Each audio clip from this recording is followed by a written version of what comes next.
अस्सलाम वालेकुम, मैं साजिदा खातून। आज दूसरे क्लास में हम लोग माइटोसिस के मुताबिक जानेंगे। लास्ट क्लास में सेल डिवीजन के अमाइटोसिस तरीका तकसीम के बारे में हम लोगों ने पढ़ा था। आज हम लोग सेल डिवीजन का तरीका माइटोसिस, ये माइटोसिस एक तकसीम का तरीका है जो जिस्मानी यानी सोमैटिक सेल्स में होता है।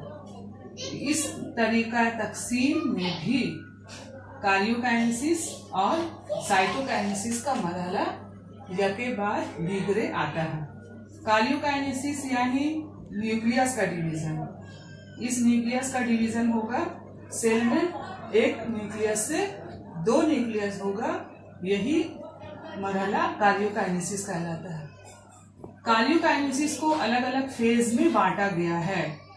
एक नंबर फेज प्रोफेज है, उसके बाद मेटाफेज, एनाफेज एंड टेलोफेज। तो एक एक फेज के बारे में हम लोग डिटेल से पढ़ेंगे। ये न्यूक्लियस है यूकैरियोट्स में। यूकैरियोट्स का न्यूक्लियस का मतलब क्या हुआ? Complete nucleus. न्यूक्लियस के 4 हिस्से होते हैं। ये है न्यूक्लियोलस।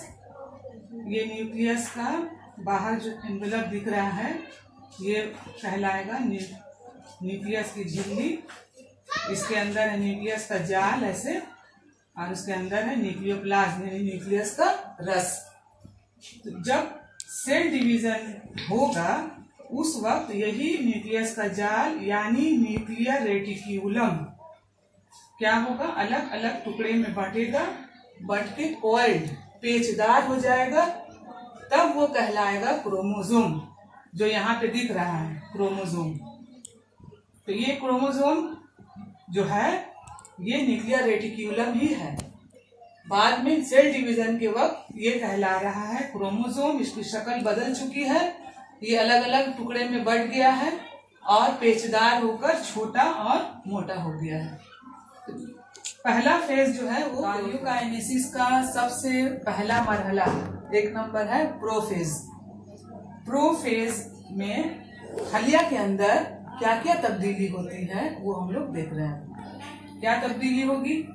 ये न्यूक्लियस जो है प्रोफेज के शुरू में ही न्यूक्लियोलस आहिस्ता आहिस्ता छोटा होकर गायब होने लगता है। ये न्यूक्लियर रेटिक्यूलम क्रोमोसोम बन गया। ये न्यूक्लियस की जो झिल्ली है एनवेलप उसका, वो क्या होगा? आहिस्ता आहिस्ता गायब होने लगेगा। और एनिमल सेल में सेंट्रोसोम से सेंट्रियोल निकलकर ये दो तरफ पोल की तरफ बढ़ने लगेगा। दोनों मुखालिफ पोल की तरफ बढ़ना शुरू करेगा और इससे जो ये स्पिंडल फाइबर की शुरुआत हो जाएगी। और लास्ट प्रोफेज के लास्ट आते आते खत्म होते होते दोनों सेंट्रियोल दोनों अपोजिट पोल पर यहाँ और यहाँ आ जाएंगे और स्पिंडल फाइबर पोल टू पोल दोनों पोल पर आके मिलेंगे। ये न्यूक्लियस की झिल्ली गायब होना शुरू होते होते प्रोफेज का जब एंड होगा तो न्यूक्लियस की झिल्ली पूरी गायब हो जाएगी। क्रोमोसोम जो दिख रहा है, ये जो दो पार्ट हम लोग देख रहे हैं आर्म्स का, ये क्रोमाटिड कहलाएगा। और ये बीच का जो हिस्सा है ये सेंट्रोमेयर है। तो यानी सेंट्रोमेयर के मुकाम पर क्रोमाटिड्स जुड़ा हुआ रहेगा। प्रोफेज का शुरुआत में ये क्रोमोसोम बनना शुरू हो रहा है। प्रोफेज का एंड होते होते ये क्रोमोसोम कहाँ आ जाएगा? साइटोप्लाज्म में आ जाएगा, क्योंकि ये न्यूक्लियस की झिल्ली गायब होते होते पूरी गायब हो जाएगी। दोनों पोल पर सेंट्रियोल आ जाएगा और स्पिंडल फाइबर प्रोफेज के एंड तक कंप्लीट हो जाएगा। ये हुआ प्रोफेज। प्रोफेज के बाद वाला मरहला मेटाफेज होगा। दूसरा मरहला मेटाफेज में क्या देख रहे हैं हम लोग? स्पिंडल फाइबर, ये जो धागा रेशा जो दिख रहा है फाइबर, ये पोल टू पोल, एक पोल से आके दूसरे पोल पर मिल रहा है। ये कंप्लीट हो गया मेटाफेज में। दो सेंट्रियोल दोनों पोल पर पहुंच गए, स्पिंडल फाइबर कंप्लीट हो गया। और क्रोमोसोम्स जो साइटोप्लाज्म में तैर रहे थे प्रोफेज में, मेटाफेज में क्या हो गया, अस्तवाई माने इक्वेटर पर आकर आरास्ता हो गए यानी सज गए। यहाँ हम लोग देख रहे हैं कि जो छोटा क्रोमोसोम है वो मिडिल की तरफ है और जो बड़ा क्रोमोसोम है वो किनारे की तरफ है। ये स्पिंडल फाइबर बना है सेंट्रियोल से। सेंट्रियोल कहाँ है, सेंट्रोसोम में। In animal cell, plant cell में हम लोग जानते हैं सेंट्रोसोम नहीं होता है।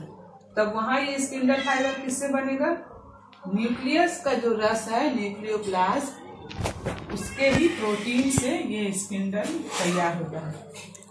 ये चेंजिंग हो रहा है हम लोग का मेटाफेज में। उसके बाद तीसरा जो मरहला आएगा वो है अनाफेज का। अनाफेज में क्या दिख रहा है, ये जो फाइबर है ये फाइबर में सुकड़ाव होगा, यहाँ सुकड़ा है, सुकड़ाव होगा और सेंट्रोमियर के मुकाम पर जहाँ क्रोमाटिड्स जुड़ा हुआ था, सुकड़ाव फाइबर में सुकड़ाव होने की वजह से ये खींच जाएगा। अपोजिट देखिए, अपोजिट पोल की तरफ खींच रहा है, एक ऊपर चला जाएगा और एक नीचे की तरफ खींच रहा है।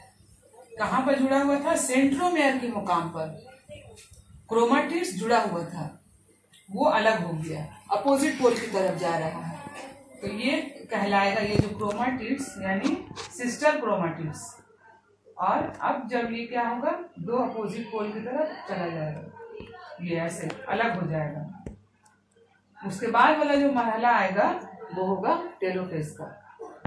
कैरियोकाइनेसिस का सबसे आखिरी मरहला टेलोफेज। टेलोफेज ये है। टेलोफेज में क्या दिख रहा है, क्या क्या हो गया, टेलोफेज में क्या हो गया, ये न्यूक्लियस का जो एनवेलप है, न्यूक्लियस की झिल्ली वो फिर से बन गई, तैयार हो गई। न्यूक्लियोलस फिर से नमूदार हो गया, न्यूक्लियर रेटिक्यूलम बन गया। किससे बना, जो क्रोमोसोम हम लोग अनाफेज में देखे थे सिस्टर क्रोमाटिड्स, वो क्रोमोसोम का पेज जो है खुल गया, खुल के मुड़मुड़ होकर ये जाल की शक्ल बना लिया। अब क्या दिख रहा है, एक सेल में दो न्यूक्लियस दिख रहा है और ये खांच हम लोग देख रहे हैं, ये खांच आना शुरू हो जाता है एनिमल सेल में अनाफेज से ही, और ये गहरा होने लगता है। गहरा होकर ये आपस में आके मिल जाएगा और क्या हो जाएगा, एक सेल से दो सेल हो जाएगा, यानी ये साइटोप्लाज्म का डिवीजन हुआ। इसी को ही साइटोकाइनेसिस कहा जाता है। अब साइटोप्लाज्म का डिवीजन यानी ये जो साइटोप्लाज्म में जो सेल ऑर्गेनल्स होते हैं नॉर्मली, जैसे Golgi bodies, mitochondria, lysosome, ribosome, वो सारे सेल ऑर्गेनल्स दो हिस्सों में इक्वली बढ़ जाते हैं। तो यहाँ ये खुसूसियत है माइटोसिस में कि जैसा मदर सेल होगा सेम डॉटर सेल भी दोनों आइडेंटिकल होंगे, एक ही जैसा बनेगा। और एक चीज क्या देखेंगे हम लोग, जो क्रोमोसोम नंबर जो दिख रहा था कहाँ दिखेगा, मदर सेल में जितना क्रोमोसोम नंबर होगा उसी हिसाब से उतना ही क्रोमोसोम नंबर दोनों डॉटर सेल में भी होगा। इसीलिए इसको इक्वेशनल डिवीजन भी कहा जाता है।